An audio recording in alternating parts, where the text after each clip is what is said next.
सुबह सुबह गोपालगंज के राजकिशोर राय अपने बंजारी मोड़ स्थित दुकान पर जाते हैं और वो ये सोचकर दुकान पर गए थे कि जाएंगे तो शटर खोलेंगे।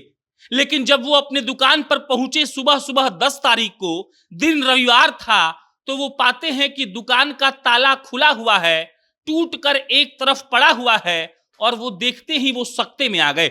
उनको समझ नहीं आया कि पिछले रात जब वो अपने शटर में ताला मारकर गए थे तो सुबह सुबह ताला खुला कैसे है, और जब उन्होंने शटर उठाया तो वो देखते हैं कि उनके दुकान में रखा सारा सामान खाली हो चुका है। और उसके बाद उनको समझ में ही नहीं आया कि उनके साथ क्या हुआ। बैटरी और इन्वर्टर का दुकान चलाते हैं गोपालगंज के राजकिशोर राय। लगभग 8 लाख रुपए का सामान रविवार को चोरी हो गया था। आप कह लीजिए कि शनिवार को 12:04 पर रात में चोरी हो गया था। उनके दुकान के पास सीसीटीवी भी था। चोर का हिम्मत देखिए कि उन लोगों ने सीसीटीवी को एक तरफ मोड़ दिया, एक आध सीसीटीवी और लगा था जिससे फुटेज निकाला गया।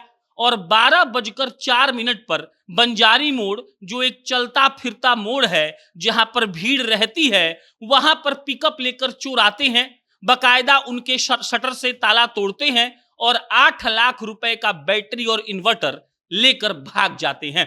इस घटना को 4 दिन बीत चुके हैं। हम चाहते तो 10 तारीख को ही ये कहानी आपको सुना देते, लेकिन हम 4 दिन इसीलिए इंतजार किए क्योंकि हमें लगा था बिहार पुलिस कुछ करेगी, प्रशासन का भभकी जो दिया जाता है कोई कार्रवाई होगी, लेकिन अफसोस की कोई कार्रवाई नहीं हुई। राजकिशोर राय और उनके बेटे ऋषभ एकदम से परेशान हैं। उनको समझ नहीं आ रहा है कि उनको क्या करना चाहिए। 9 लाख रुपए एक मिडिल क्लास आदमी का कितना जरूरी होता है ये हम और आप समझ सकते हैं, लेकिन बिहार की प्रशासन सिर्फ इतना कहती है कि हम इस मामले का जांच पड़ताल कर रहे हैं, जैसे ही कुछ हमको मालूम पड़ेगा तो हम आपको बताएंगे। एक्साइड का उनका शोरूम था, उसमें इन्वर्टर, उसमें बैटरी रहता है, बड़ा बड़ा बैटरी होता है जिसका कीमत 40,000 45,000 होता है। ऐसा 50-60 बैटरी था। इसके अलावा कई इन्वर्टर्स थे। वो सारा इन्वर्टर और सारा बैटरी शनिवार की रात को चुराया जाता है और रविवार को यानी कि 10 सितंबर को जब राजकिशोर राय अपने बेटे के साथ दुकान पर पहुंचते हैं तब उनको दिखता है कि शटर का ताला नहीं है, और जब वो शटर उठाते हैं तब उनको मालूम पड़ता है कि दुकान में चोरी हो गई है। उसके बाद 112 पर फोन किया जाता है। 112 पर फोन करने के बाद पुलिस आती है। उसके बाद ये लोग नगर थाना गोपालगंज जाते हैं, जाकर शिकायत दर्ज कराते हैं। शिकायत दर्ज कराने के बाद इस बात का आश्वासन मिलता है कि हमारी पुलिसिया टीम इसको खोजेगी। आईओ साहब से बार बार पूछा जाता है, लेकिन कोई भी जब अपडेट नहीं आता है तब ये लोग निराश हो जाते हैं।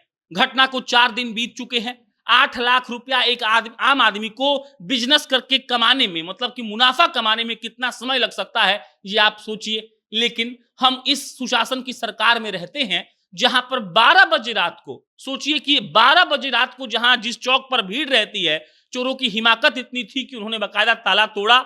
एक पिकअप लेकर आए थे, एक बैटरी तो था नहीं कि हाथ में उठाकर लेकर चले जाते। उन्होंने बाकायदा पिकअप पर बैटरी को लादा और लेकर भाग गए। हम आपको एफआईआर का कॉपी, हम आपको सब कुछ दिखा रहे हैं, इसलिए दिखा रहे हैं ताकि कोई कार्रवाई हो जाए। एक आदमी जो 20 साल से धंधा पानी करके कुछ पैसा जमा करता है, जिसको अपनी बेटी की शादी करनी होती है, जिसको इस बात का ख्याल होता है कि परिवार वालों का ख्याल कौन रखेगा मेरे बाद, वो आदमी पैसा जमा करता है पूंजी के तौर पर, और एक रात में चोर आते हैं, उसको लेकर भाग जाते हैं और उस पर कोई कार्रवाई नहीं होती है।